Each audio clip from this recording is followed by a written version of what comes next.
This guy consistently grows multi-million dollar, if not billion-dollar brands. We're sitting down with the real madman himself. Let's get into it right now. Dino, how are you? What's going on, guys? Dino Gomez here. Welcome back to another episode of the Crazy Good Marketing Podcast, where we sit down with industry influencers and pick their brain for just 10 quick minutes to figure out and learn one crazy, awesome marketing story that worked for them so that you can implement it and have it work for you. And today I am sitting down with the real life madman himself, Mr. Marty Marion. Marty, buddy, how are you doing? I'm doing unbelievably well, Dino. How are you?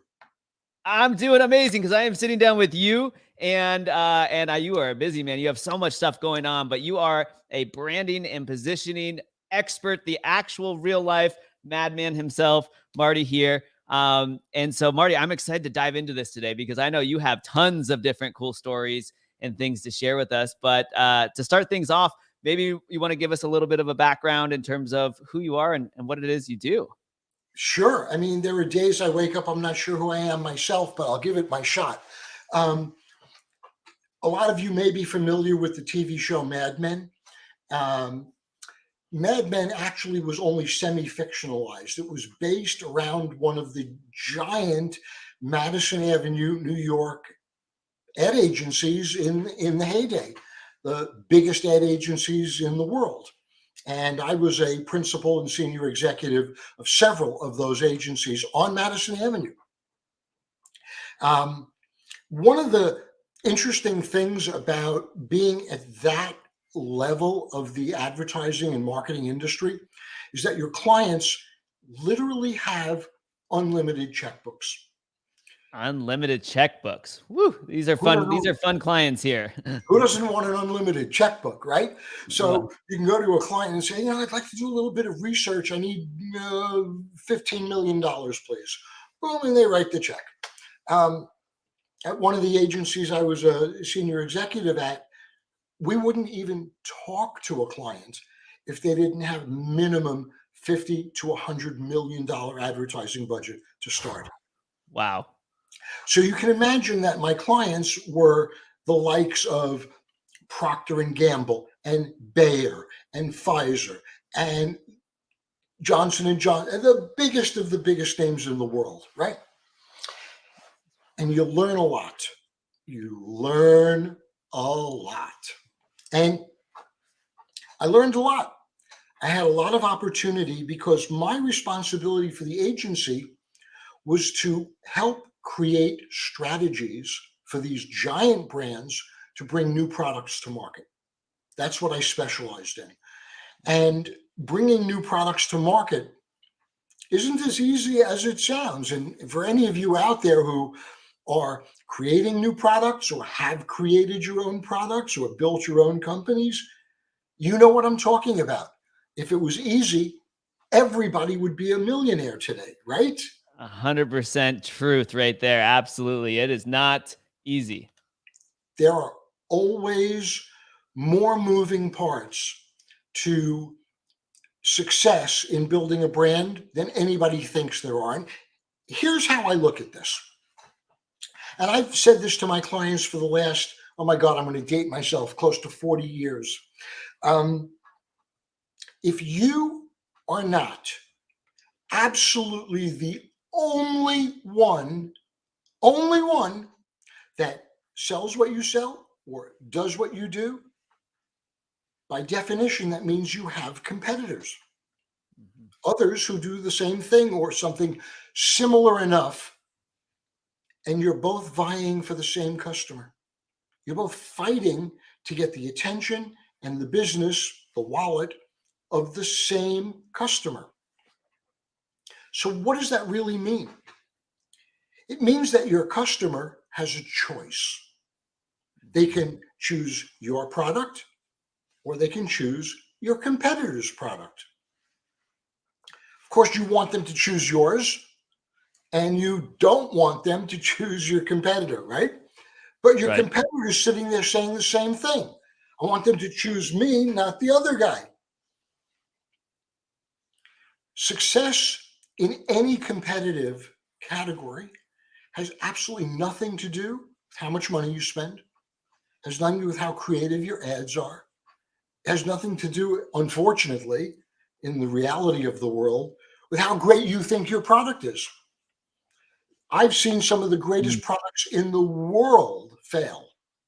And I've seen some of the dumbest products in the world blow up 7, 8, 9 figures. Yep. And you've all Yep. seen this too, right?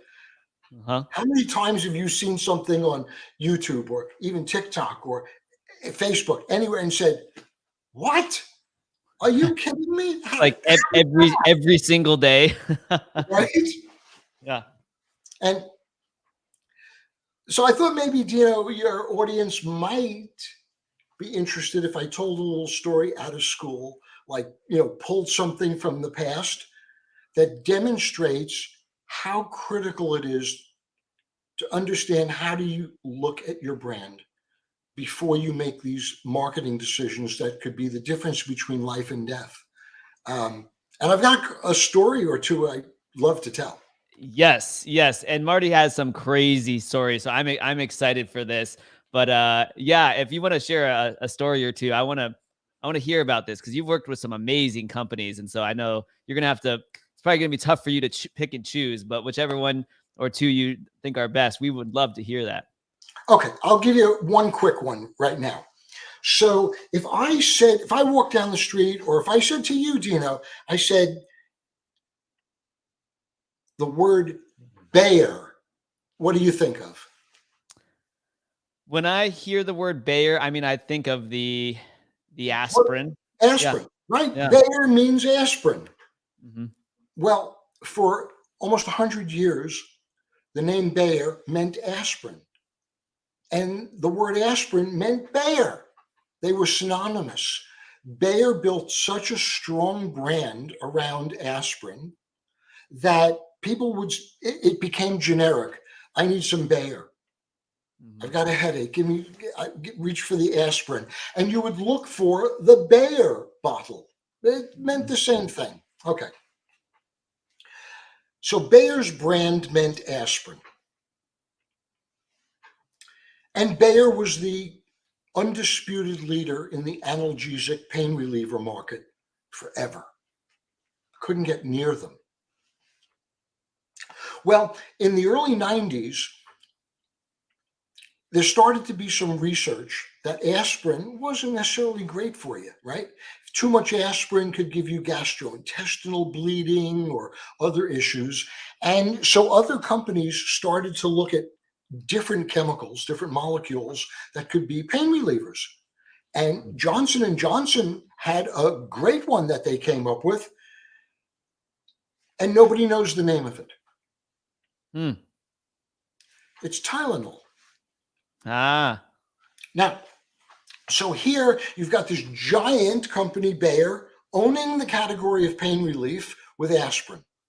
And then you've got this other giant company, J&J, who owns a brand called Tylenol, and they want to take market share away from Bayer, right? There's Right. people who are reaching for pain relief were all reaching for Bayer. And the only way Johnson & Johnson was going to grow market share was to steal customers away from Bayer. Mm-hmm. So Johnson & Johnson came out with a whole strategy of pain relief without aspirin, non-aspirin Mm. pain relief. Great strategy. Okay. So now we're around early 90s, 92, 93-ish. Bayer says, oh my God, look at our bottom line. We're getting killed.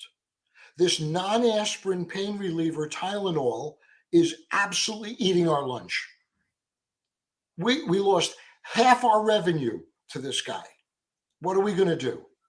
And some genius at Sterling that owned Bayer came up with the brilliant idea of maybe we should create a product that doesn't have aspirin, Mm-hmm.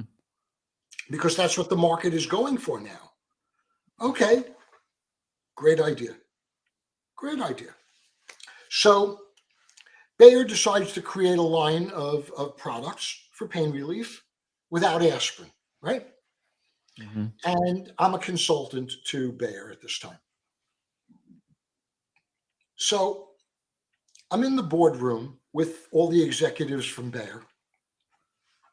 And it's what we called in the ad agency days pitch day. Bayer had invited 3 of the biggest agencies on the planet to come into the boardroom, one after the other, in a shootout, and show the ads that they wanted to run on TV and in print. This is before the internet. This would be a fun meeting to be a part of. I can only imagine. Probably intense. So one agency after the other comes in, and I'm sitting there because I'm a private consultant at this point to Bayer. And they will do their presentations. And the product line was actually very interesting. It was called Bayer Select. And what Bayer did was genius on one level. They created a product for different types of pain relief. So they had Bayer Select for migraine headache, and Bayer Select for menstrual cramps, and Bayer Select for, nighttime relief, and Bayer Select, all sorts of different reasons why you would want pain relief. Very smart idea, starting to segment, right, for the market. Niching down a little bit there almost, yeah. Based on the purpose. Okay. So the agencies all present, and then they leave, and then the board discusses, well, which agency are we going to hire? So they go around the room. Oh, I like this one. I like that one. I like the other one. They come to me, and they say, what do you think? And I said, I'd fire them all. What are you talking about? I said, not only that, I'd fire your own brand manager. Ooh. Okay. Now, I'm known for having no filter back in those days, right? And I won't let myself get sued here, but the brand manager's name was Jay, and I won't reveal his last name. Oh, I might have an idea, but yeah, continue. Okay, so Jay basically came up with the idea of Bayer Select for headache, Bayer Select for migraine, Bayer Select for aches and pains, etc. And I said, you got to fire this guy. And they said, what are you talking about? And he's in the room. You could see he's like, I'm going to kill you. I knew this room was going to be intense. I can only imagine. Yeah. Oh, yeah. So here's what happens. They said, what are you talking about? And I said, look, if I walk down the street right now, if I walk out of this building at 90 Park Avenue in New York, and I walk down the street and I stop 1,000 strangers, and I say, quick, what's the first word that comes to your mind when I say aspirin? Every one of them is going to say Bayer. And now you're telling me that you're going to put the Bayer brand on a non-aspirin product. Ooh. Are you out of your mind? Non-aspirin product, absolutely great idea. Niche segmentation for headaches and muscle aches and menstrual cramps, fantastic idea. Call it anything except Bayer. Call it asparagus select. I don't care. But if you put the Bayer name on it, what you're saying to the marketplace is that for 100 years, we've told you Bayer means aspirin, and all of a sudden you're going to wake up Monday morning and Bayer no longer means aspirin. Ooh. Yep, I'm following this here. First of all, I think you're going to lose every penny you spend on this product launch. And number 2, it's going to cannibalize your sales of Bayer aspirin because the marketplace will now be confused. I want an aspirin. Do I reach for a Bayer? No, Bayer doesn't mean aspirin anymore. It's a disaster. Well, I got thrown out of the boardroom. I was fired as a consultant. They went ahead and they spent, I think it was $120 million launching Bayer Select. It was at the time the largest spend to launch a new product in the history of over-the-counter drugs. Ever. Largest spend ever. I believe it. 120 million. The prior year's budget for their entire marketing program for Bayer aspirin was $15 million. So they were feeling a little bit scared here if all of a sudden they're going 15 million to 150 or 120. They were terrified. Tylenol was eating their lunch. Tylenol was doing 450 million a year in sales. Mm-hmm. They were getting killed. They had to do something. And I said, please, I beg you, it's a great product. It's an amazing segmentation strategy. Just don't put the name Bayer on it, please. You still own it. You still put all the revenue in your pocket. Your shareholders are going to love you, except if you put the name Bayer on it. Well, needless to say, they hired William Shatner, Dionne Warwick. They sponsored a NASCAR team. They sponsored the Washington Redskins. I mean, it was just unbelievable the money they spent, every single penny of it down the tube. 90 days later, they pulled the product. They killed it because it wasn't going anywhere. Sales of the mother brand, Bayer aspirin, were going down even worse than ever before. And here's the moral of the story, Dino. If you get to the point where you're fortunate enough to have a brand that stands for something, you protect it at all costs. Look at a company like Johnson & Johnson, Procter & Gamble, thousands of products, right? Thousands. Not one of them is named Procter & Gamble. Ooh. Bounty or Charmin or, right? Why? Because you don't sacrifice the mother brand in a greedy run for more profits. You protect it at all costs. This is called the brand extension trap. And I'm going to throw in a quick lesson here for you guys. I love it. I love it. Here's the brand extension trap. You're sitting there and you're saying, well, everybody knows the name Bayer, which was true.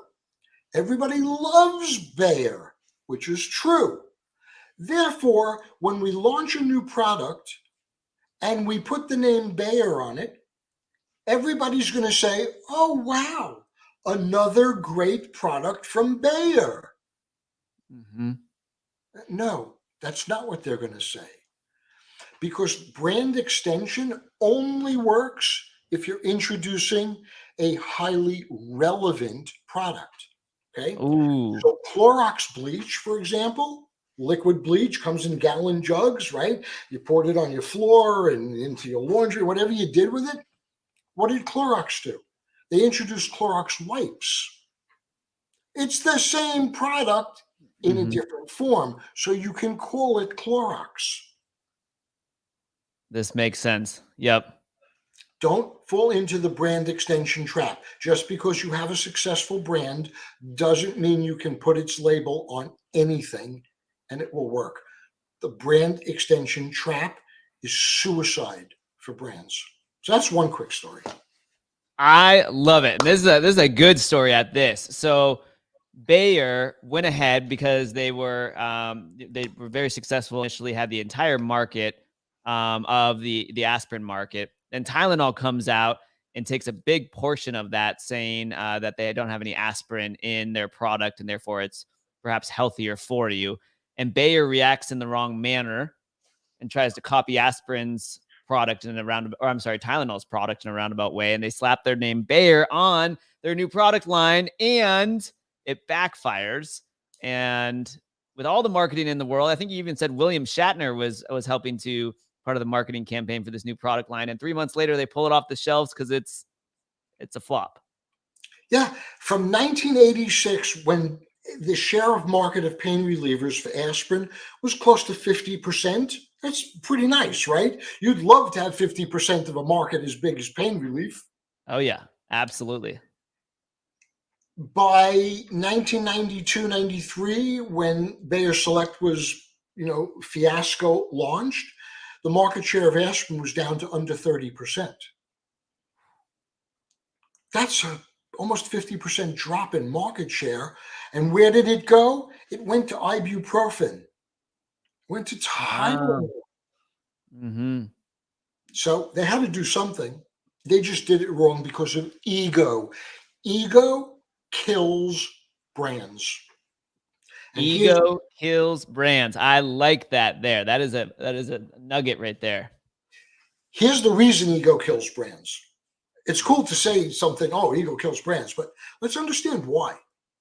Yes. Ego kills brands. And I know brand owners and advertisers and marketers don't love to hear what I'm about to say. Nobody cares what you think your brand is. Nobody cares how great you think it is. Nobody actually cares what you think.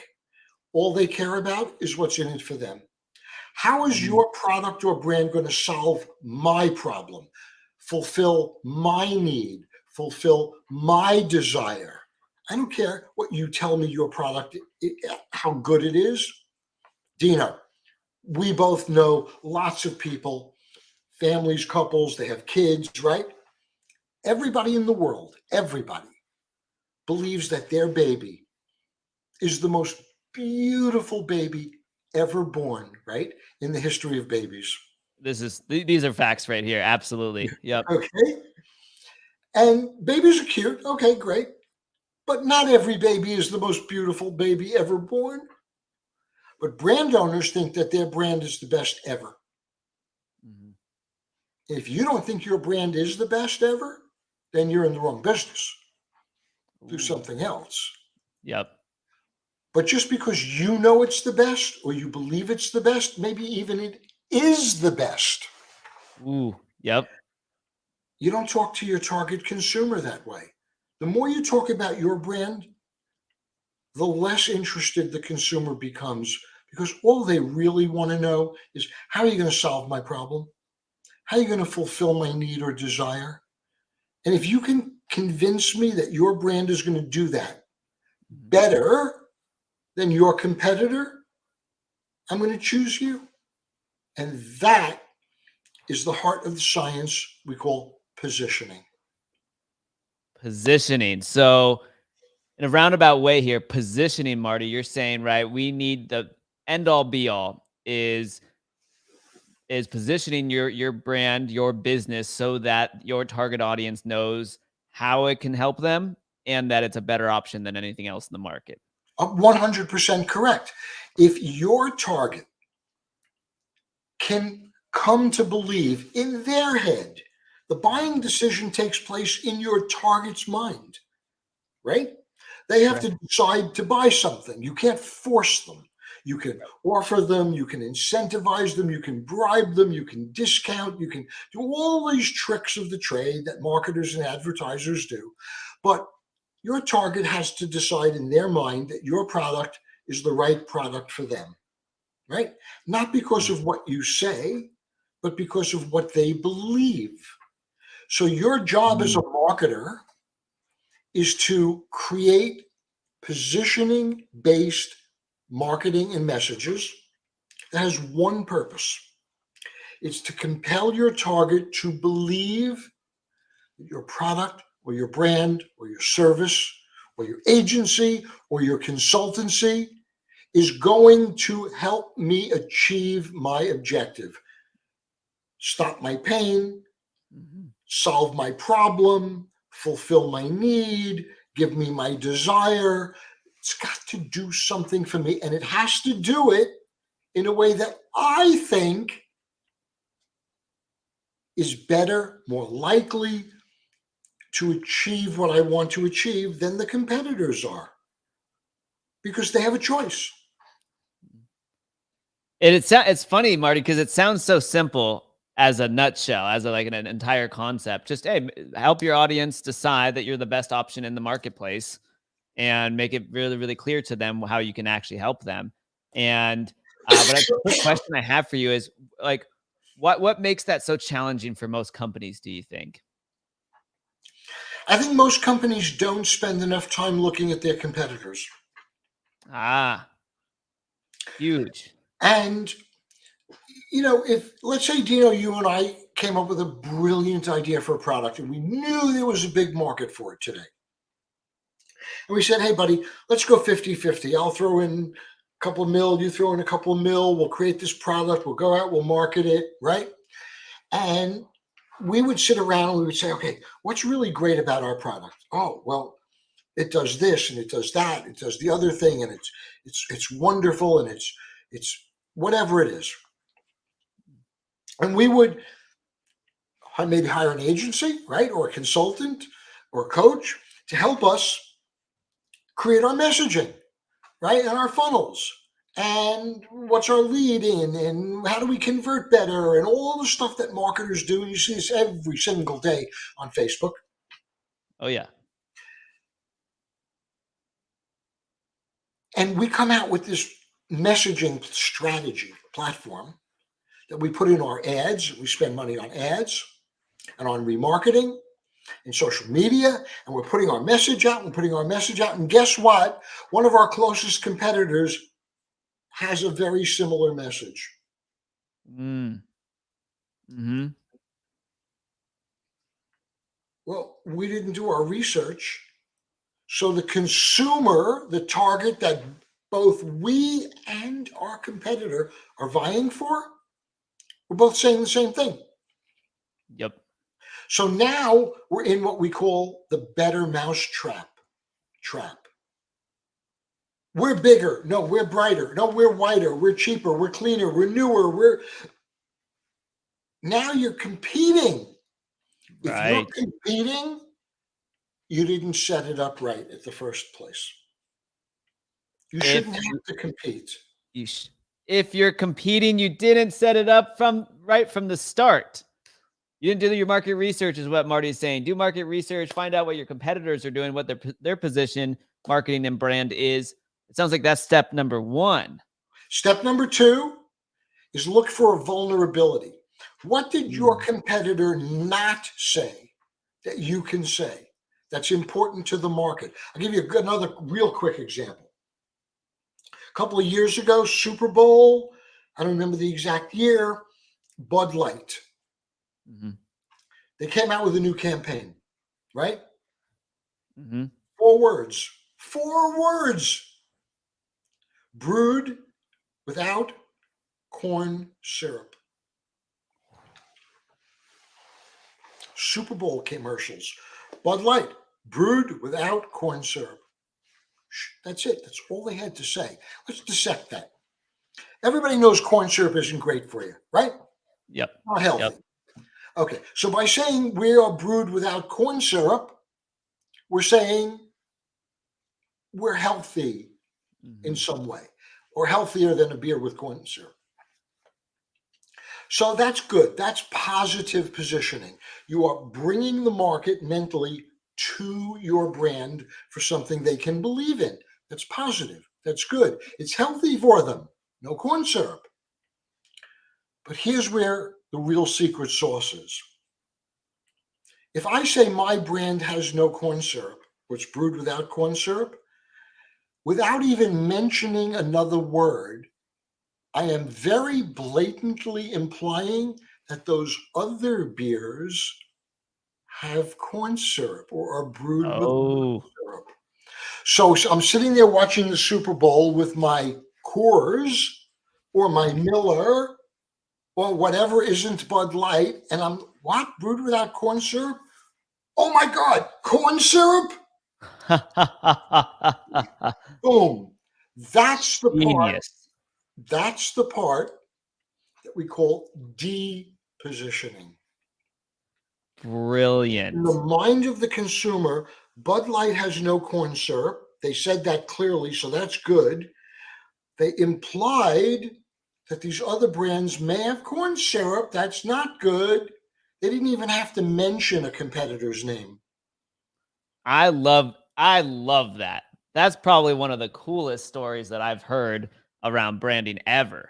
You don't go negative. You don't call out your competitor. You don't have to.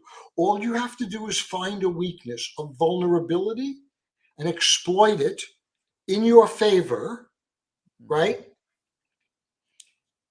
No pesticides. Right. The whole organic movement was built around our foods are grown without pesticides. Look at how they're doing good too. Organic foods are everywhere. I mean, all these organic restaurants open up just on the street. It's everywhere. Right. Why? Not because organic was healthier. It's because they depositioned foods that were grown with pesticides and preservatives. Mm, The depositioning brilliant. is 1,000 times more powerful than the positioning. And that is the biggest secret sauce in all of marketing. Is the win happens because of the depositioning.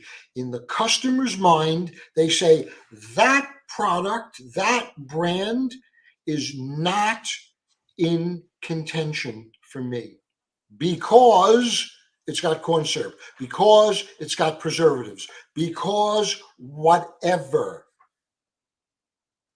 Depositioning. Marty, this is rad. This is insane. This is next level. This is interesting too, right? Because I think it's really interesting for everybody listening in here, right? Like you, for that Super Bowl example, you were sitting there drinking a beer and you hadn't even thought to ever. You might have drinking 100 beers before, or maybe 100 during the Super Bowl for all we know, right? But you didn't even actually ever look at the can or the cardboard box or anything else. And then with 4 words, you just changed the game. In fact, it was so powerful, they got sued by Corona for defamation for implying that Corona was bad for you without even mentioning the brand name, without even saying corn syrup is bad for you. It was so successful, they got sued.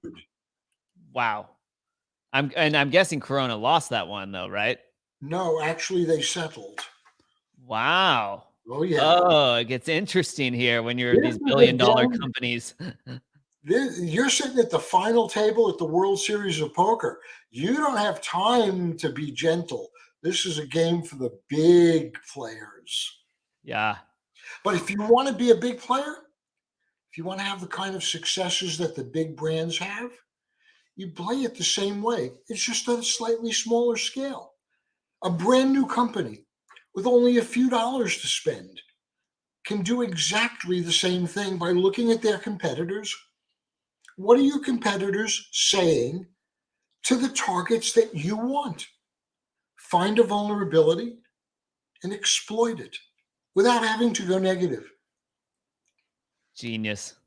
Genius. I love this. My brain is going a million miles per hour right now, Marty. You have me thinking. I'm going to be staying up all night over the weekend here, just staring at the ceiling, coming up with all types of ideas. Dude, we should do this again because if I pull out stories from the past, Yeah. we could do this all the time. I would absolutely love to. I would be honored to have you back on, bud, and to do this again because, again, I love the tangible lessons that you're giving here. There's so many aha moments, tangible stories as well, where, again, as the consumer, you wouldn't even be noticing this stuff. And I think even as business owners and entrepreneurs, we don't even look into the positioning behind successful campaigns and figure out how we can reverse engineer it. But you just gave us a killer blueprint right now. And now I am familiar with the concept of depositioning. So I appreciate that, bud. And so if everybody listening in here, I hope you guys rewatch this. This was some really, really powerful stuff of how to build your company and outmarket your competition, and not even outmarket, outposition, as Marty has explained to us so graciously here today. Marty, my man, we appreciate you so much sitting down with us. I know you have a ton of amazing things going on. Yeah, we appreciate your time, your wisdom, your expertise. And I definitely would love to sit down with you again and do another episode. For everybody listening in that wants to get in touch with you or learn from you, all the genius branding and positioning stuff that you have and understand, where's the best place for folks to get in touch with you? Well, I have a website. It's really simple. It's called Master, Master, Positioning, masterpositioning.com. And there's a lot of information about me on there. And there's, information about what I teach and how I do it. And you can get in touch with me that way. And I encourage you, ask questions. I'm always available. I'll leave you with one kind of mantra that I use all the time, Dino, which goes to exactly what you just said. The way smaller brands, SMBs, smaller services, smaller e-com, smaller product brands win is to always follow the following advice. You need to outsmart your competition and competitors, not outspend them. Ooh.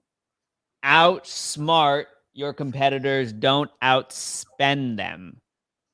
I love that. It's catchy, it's memorable. I appreciate it so much, Marty. Leaving on a final amazing tip there. It's just incredible. So I appreciate that. Guys, check out masterpositioning.com. Otherwise, links are beneath this episode. Once again, Marty, thanks so much for sitting down with us today. That wraps up this episode, guys, of the Crazy Good Marketing Podcast. Be sure to subscribe and join us next time where we sit down with another industry influencer and pick their brain about something crazy, cool, awesome that is happening in marketing that can work for you as well. Till next time, guys. Thanks so much. Thank you, Dino.